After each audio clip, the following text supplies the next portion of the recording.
Matter of fact, let's go through some of the rest of these kind of rapid fire. Fine. We'll keep it rapid fire. Song of Solomon we've exhausted, but Isaiah you mentioned 29:12, right? Isaiah 29:12.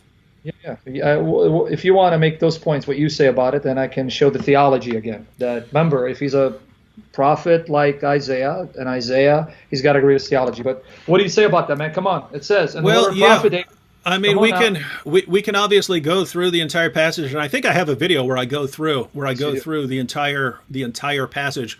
But guys, once again, just look at what these verses say. Look at this. Muslims, how are you not embarrassed that a guy many of you regard as your chief apologist would give this as his response when he's given an opportunity to present his best case for Muhammad? He goes, Deuteronomy 18, according to which Muhammad's a false prophet, and Deuteronomy 29:12. Isaiah 29:12, according to which Muhammad is a stubborn rebel against God. And where are you getting profit out of this, right? So, guys, let me just give you the Muslim argument here, right? So look at verse 12. And when they give the book to one who cannot read, saying, read this, he says, I cannot read. Oh, did you catch that? They're going to give the book to one who cannot read, saying, read this. He says, I cannot read. Oh, my goodness. The angel Gabriel showed up to give Muhammad the book and told Muhammad to read. And Muhammad said, I can't read. You see that? This is a prophecy, a fulfilled prophecy, because Isaiah 29:12 was saying that there's going to be a prophet. And this prophet is going to say, I can't read when he's given a book. He's going to say, I can't read. So this is miraculous proof that Muhammad's a true prophet. Guys, my goodness, Muslims. I mean, this is perfect illustration of the 99-1 rule. I mean, for real, Zakir Naik's audience, it's more like the 100 rule. He knows that 0 of his followers will ever look up what he's saying. If they did, they should be ashamed. They should be saying, how can we listen to this absolute horrible deceiver to believe what this guy says? Every passage he tells us to go to tells us that Muhammad's a false prophet or that he should be put to death. And this is your main guy. Guys, we don't want to read the entire passage. Again, I have a video going through this, but let's just go up. You can get a general idea of what's going on. So you have at the beginning here, 29:1, Ariel, the city where David encamped, add year to year, let the feast run their round, yet I will distress Ariel, and there shall be moaning and lamentation, and she shall be to me like an Ariel, which means sort of like a place where you burn things and you got the ashes and so on. And I will encamp against you all around, and will besiege you with towers, and I will raise siege works against you, and you will be brought low.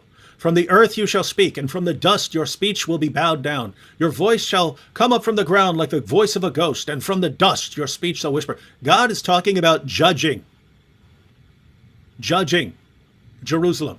He's talking about the judgment to come, right?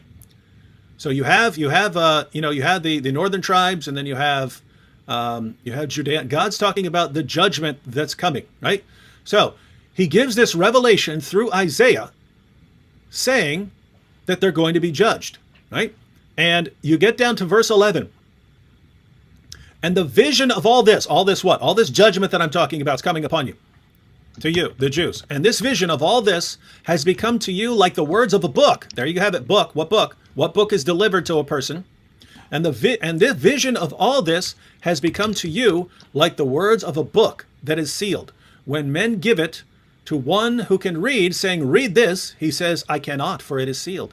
And when they give the book to one who cannot read, saying, read this, he says, I cannot read. In context, what is it saying? Talking about the stubbornness of the people when their prophets come to them, warning them about judgment, and they make excuses for why they're rejecting the revelation. They're making excuses for stubbornly rejecting the revelation. Now, pay attention to verses 11 and 12 again. And the vision of all this, what? He just talked about it. The vision of what's about to happen to them. The vision of all this has become to you like the words of a book that is sealed. The book is sealed. So it's like a book and you're delivering it to someone. When men give it to one who can read, saying, read this, he says, I cannot, for it is sealed. In other words, he makes an excuse. Hey, this book is sealed up. I can't read it. So he makes an excuse for why he rejects it, why he rejects the book. And when they give the book to one who cannot read, verse 12, saying, read this, he says, I cannot read. Who is this talking about? Is this talking about a prophet? No, the prophet is the one giving the revelation, and the people are the one making excuses for why they reject the revelation given by the prophet. So if this is Muhammad, as Zakir Naik claims, Zakir Naik says this is Muhammad right here. He's the one talked about. Well, notice in verse 12, this is not talking about a prophet refusing to read. This is not talking about a prophet making excuses. This is talking about a man who rejects the words of the prophets that are revealed to him, who stubbornly makes excuses for rejecting the prophecies that are revealed to him. So if Zakir Naik wants to say, this is talking about Muhammad, great. Muhammad's not a prophet. He's someone who's in rebellion against the prophets. The prophets have revealed revelations, and Muhammad stubbornly makes excuses because of his illiteracy. He counts this as an excuse for rejecting the true revelations of God. This is Zakir Naik telling you that Muhammad was a stubborn rebel against God, making excuses for why he rejected God's true revelations. I say amen. Amen to this. All right, Sam, what do you think? Just let me add the icing on the cake, because we've already done this. We belabored the point, but for the sake of people, remember this, Christians. Even if you don't remember the context is not a prophecy of prophets to come. Keep this in mind. Would a prophet in the Old Testament prophesy the coming of someone who'd contradict their theology? So keep that in mind. If Muhammad is this prophet that Isaiah supposedly announced would come, and it's not, as David showed you, he cannot contradict the theology of Isaiah. So if you're quoting Isaiah, then you're going to have to be stuck with Isaiah. Muhammad says his God is not a father to his people, spiritually or metaphorically. But in Isaiah 63:16, folks, remember this. The God of Isaiah is a spiritual father to his people, and he spiritually begets them, and he preserves them and sustains them as a father does to his children. Here, Isaiah 63:16. For you are our father, though Abraham does not know us, and Israel does not acknowledge us. You, O Lord, are our father. Our Redeemer from of old is your name. Isaiah 64, verse 8. Isaiah 64, verse 8. But now, O Lord, you are our son. We are the clay, and you are our potter. We are all the work of your hands. So number one, Isaiah's God is a spiritual father to his people. He spiritually begets them, not physically, not sexually, and he provides for them, sustains them, and protects them as a father does for his children. So that's number one. Number two, Isaiah 9, verses 6 to 7. In the Quran, chapter 112, verse 3, remember this, chapter 112, verse 3, Lam yalid wa lam yulad. Allah neither begets nor is begotten. Even though in the context of the Quran, it is condemning the pagan understanding that Allah sires children sexually, or he's like one of the gods who is produced by a god and a goddess. And we condemn that as well. We condemn that as well. That's false teaching. But still, with that said, some Muslims like to misapply it to deny the eternal generation of the Son. Isaiah 9, verses 6 to 7. Christians, please, this is now archived. Make sure you listen to this, because I want you to learn these arguments, and this will end the misappeal to Isaiah.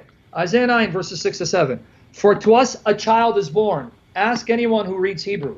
The phrase, for to us a child is born, is Yeled Yuled. That's the Hebrew cognate of 112.3. Lam Yeled wa lam Yuled. Weled and Yeled, the Hebrew Arabic cognates. So here it says, child born. Yeled, child. Yuled, born. To us a son is given, and the government shall be upon his shoulder, and his name shall be called, notice the name of the child who is born, a human baby, a human child is going to grow up to be a human man, a male figure, and the government shall be upon his shoulder, and his name shall be called Wonderful Counselor, Mighty God, El Gibor. El God, Gibor. The Arabic equivalent would be Allah El-Jabbar, or Ilah El-Jabbar, names of Allah, and that cannot be given to a creature. So a child is born who's El Gibor, Mighty God, Everlasting Father, Prince of Peace. And who's the child? Of the increase of his government and of his peace, there'll be no end. And on the throne of David and over his kingdom, to establish it and uphold it with justice and with righteousness from this time forth and forevermore. The zeal of the Lord of hosts will do this. So a child is born to sit on David's throne forever. That's why even Jewish tradition, rabbinic tradition, though some try to say it's Hezekiah, can't be Hezekiah. Rabbinic tradition says this is Messiah, Mashiach. Child born to sit on David's throne forever, whose name is El Gibor, the mighty God. Isaiah chapter 10, verse 21, folks. One of the names of Jehovah, the Lord, is Mighty God.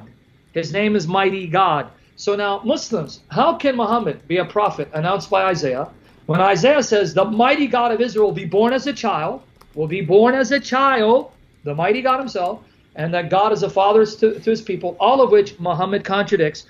Muhammad is condemned by Isaiah, not prophesied by Isaiah. So much for Isaiah.